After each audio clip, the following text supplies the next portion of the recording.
Namaskar. As you know that we have completed first chapter of sociology class 12th UP board. In this video we are going to discuss 36 questions of second chapter called Bharatiya Samaj की जनसांख्यिकी संरचना and you can see the first question जनांकिकी शब्द का किस सन में पहली बार प्रयोग हुआ था। तो जनांकिकी में इसमें डेमोग्राफी लिखा हुआ है। तो डेमोग्राफी जो है यूनानी भाषा के दो शब्दों से मिलकर के बना है। एक है डेमोस और दूसरा है ग्राफीन। डेमोस मतलब होता है जनता यानी लोग, और ग्राफीन मतलब होता है वर्णन यानी कि लोगों का वर्णन जिसमें हम करते हैं उसको डेमोग्राफी कहा जाता है। दूसरा क्वेश्चन है किसने कहा था कि जनांकिकी एक गणितीय ज्ञान है। तो इसका सही ऑप्शन चौथा हो जाएगा अचिले गुलियार्ड ने। तीसरा क्वेश्चन है माल्थस ने अपने लेख an essay on the principles of population का प्रतिपादन किस सन में किया था। तो 1798 में इन्होंने किया था। माल्थस के बारे में आप जानते होंगे कि इनका जन्म 1766 में हुआ था और ये एक अंग्रेज़ी चिंतक थे, अर्थशास्त्री थे। इनकी मृत्यु 1834 में हो गई थी। इन्होंने इस पुस्तक की रचना की थी और 1798 में इसको प्रकाशित किया गया था। और ये एक जनसांख्यिकी विद भी थे, एक अर्थशास्त्री थे। तो इनका अपना एक महत्व है इसमें। और ये इंग्लैंड के रहने वाले थे, ऐसा भी क्वेश्चन पूछा जा सकता है। अगला क्वेश्चन भारत की पहली जनगणना किस सन में हुई थी। तो भारत की पहली जनगणना जो है वो 1872 में हुई थी। लेकिन नियमित रूप से देखें तो 1881 से जनगणना प्रारंभ हो गई थी, लेकिन पहली जनगणना 1867 से 72 के बीच में हुई थी। और आज़ादी के बाद 1951 में पहली बार जनगणना हुई थी और 1952 में भारत ने अपनी पहली जनसंख्या नीति को भी निकाला था। तो इस प्रकार से इसका सही आंसर बा वाला हो जाएगा 1872।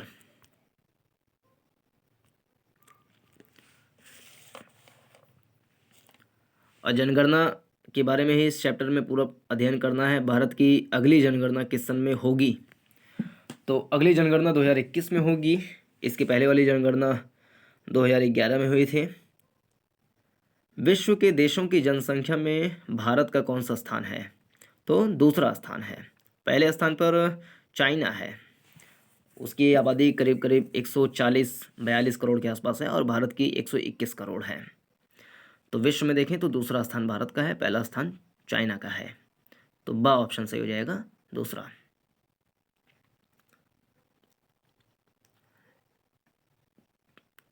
अगला क्वेश्चन है भारत में पिछली जनगणना किस सन में हुई थी। तो 2011 में हुई थी। अगली जनगणना 2021 में होगी और 1872 में पहली जनगणना भारत में हुई थी।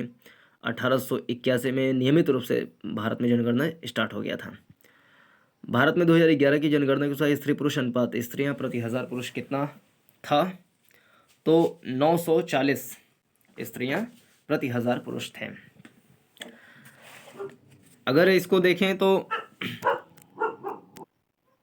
अगर 2001 की जनगणना के अनुसार देखें तो 933 स्त्रियां प्रति हजार पुरुष थे, लेकिन 2011 की जनगणना के अनुसार 943 महिलाएं प्रति हजार पुरुष हैं। लेकिन चूंकि ऑप्शन में 940 दिया हुआ है और ये 943 के ज़्यादा करीब है, तो इसलिए 940 सही इसका आंसर हो जाएगा। और ये बहुत ही इंपॉर्टेंट क्वेश्चन है, 2020 में भी इस क्वेश्चन को पूछा गया था। अगला क्वेश्चन है 2011 की जनगणना के अनुसार भारत की कुल जनसंख्या कितनी थी। तो 121 करोड़ कुल जनसंख्या थी। ये भी 2020 में क्वेश्चन पूछा गया था। जनसंख्या के आकार को निम्नलिखित में से कौन से कारक प्रभावित करते हैं। तो 3 कारक हैं इसमें। जन्म दर भी प्रभावित करते हैं, मृत्यु दर भी प्रभावित करते हैं।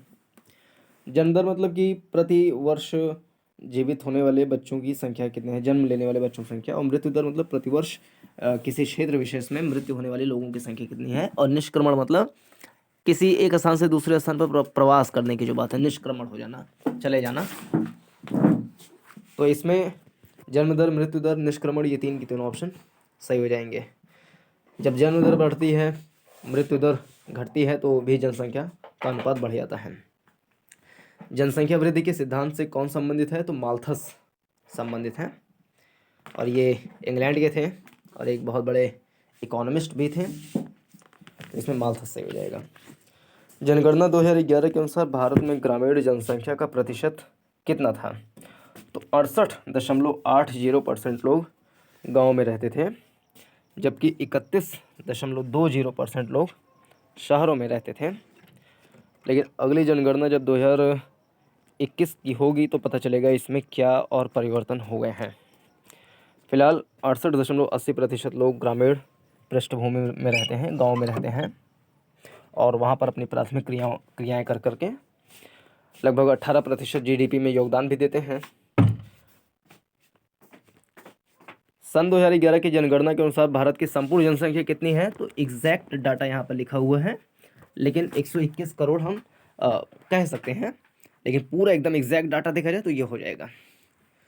1931 की भारतीय जनगणना के अध्यक्ष कौन थे? तो J.H. हट्टन थे, J.H. हट्टन। 11 की जनगणना के अनुसार भारत में स्त्री पुरुष अनुपात क्या है? तो वही 940 स्त्रियां प्रति 1000 पुरुष हो जाएंगे इसमें।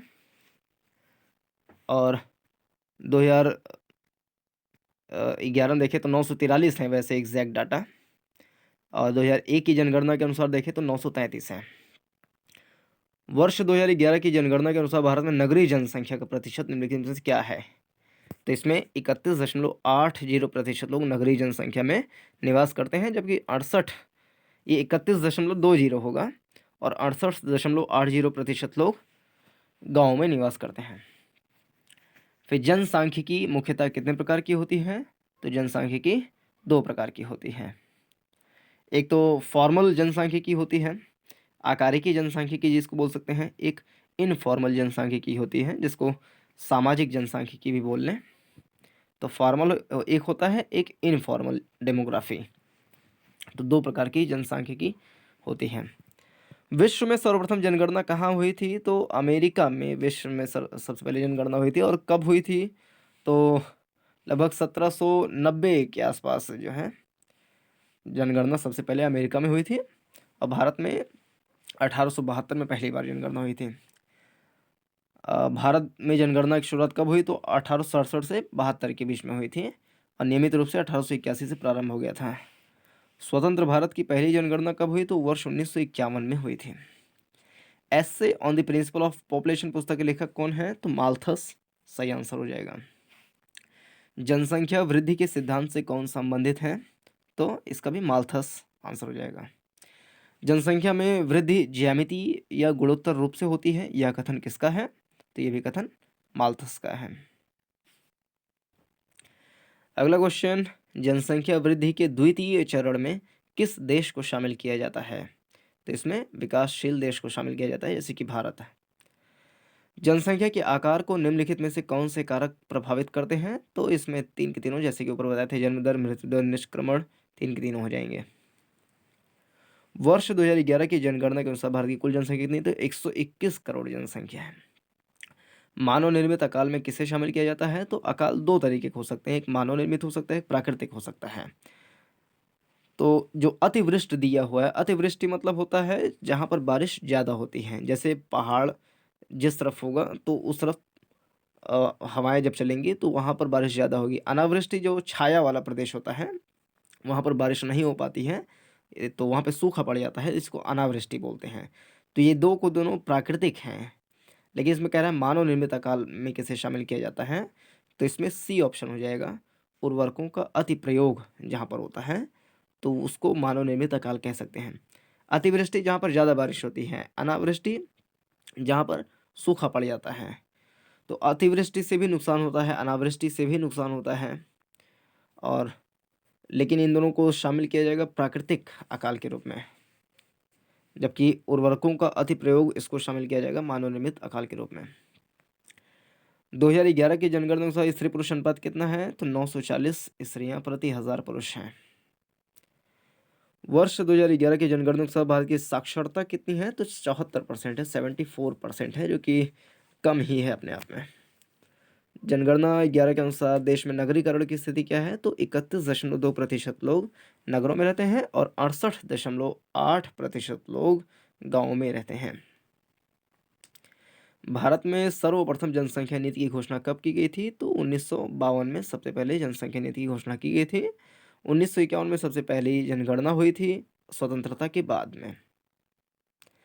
राष्ट्रीय परिवार नियोजन कार्यक्रम का नाम बदलकर क्या कर दिया गया? तो राष्ट्रीय परिवार कल्याण कार्यक्रम इसका कर दिया गया। डी वाला ऑप्शन सही हो जाएगा। 1977 में जब जनता पार्टी की सरकार बनी थी, मोरारजी देसाई प्रधानमंत्री थे, तो उस समय इसका नाम बदल करके राष्ट्रीय परिवार कल्याण कार्यक्रम रख दिया गया। और जब इंदिरा गांधी की सरकार थी तो उस समय राष्ट्रीय परिवार नियोजन कार्यक्रम नाम रखा गया था। तो इस वीडियो में इस 36 प्रश्नों के बारे में डिस्कशन करना था। उम्मीद करते हैं इस वीडियो को आपके लिए इंजॉयफुल रहा होगा, उपयोगी रहा होगा। इस वीडियो को अपने साथियों के साथ शेयर कीजिए और चैनल को सब्सक्राइब कीजिए ताकि इस तरीके के जितने भी वीडियोज़ हैं उसके नोटिफिकेशन आपको मिल सकें। वीडियो को देखने के लिए बहुत बहुत धन्यवाद। नमस्कार, जय हिंद।